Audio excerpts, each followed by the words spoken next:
做僆仔出醒啊，好開心啊！一個禮拜都出到一次嘅。出到嘅，出到嘅。有時出嚟非法啊，我哋條村冇人非法噶嘛。即係有陣時咧，就有個非法佬，可能冇乜生意，佢就想去條村嗰度兜生意，睇下啲僆仔非唔非法咁樣。一入村就咩人入村，我哋就個個都知㗎啦。點解嘅？有人講㗎嘛，唔係啲山賊打到嚟點算啊？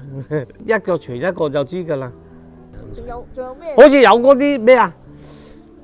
上條村整烤嗰啲叮叮糖咧，知唔知啊？白色啊，有啲花生米啊咁樣白色，係小朋友食㗎。同埋有人想去收銅收鐵啊，收啲爛，我哋去執啲爛銅爛鐵，可以對嗰啲火柴啊，一盒嗰啲火柴。以物易物啊！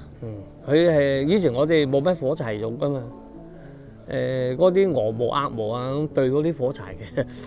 佢哋有人收鵝毛鴨毛嗰啲嘅喎，不過我唔知佢收嚟做咩，可能用嚟做枕頭啊呢樣嗰樣嗰啲啊。哦，咁又唔係俾錢嘅，係俾火柴嘅啫。啊，俾火柴同埋嗰啲爛銅爛鐵係對唔知對咩食啊？好似對啲糖食啊，定對啲咩食？但係邊度有咁多爛銅爛鐵？有好多㗎。通街有啲人唔愛啊嘛，我哋咪做僆仔去執咯。同埋嗰陣時，我哋教嗰啲燈咧，拉電線嗰啲咪銅線嚟嘅。係啊。佢有陣時佢抌到周圍都係噶嘛。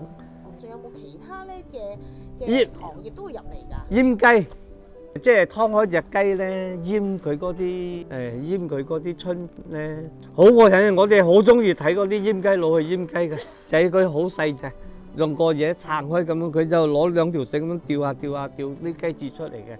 但係佢唔會死㗎嘛？唔會死嘅，其實佢係割好少㗎咋。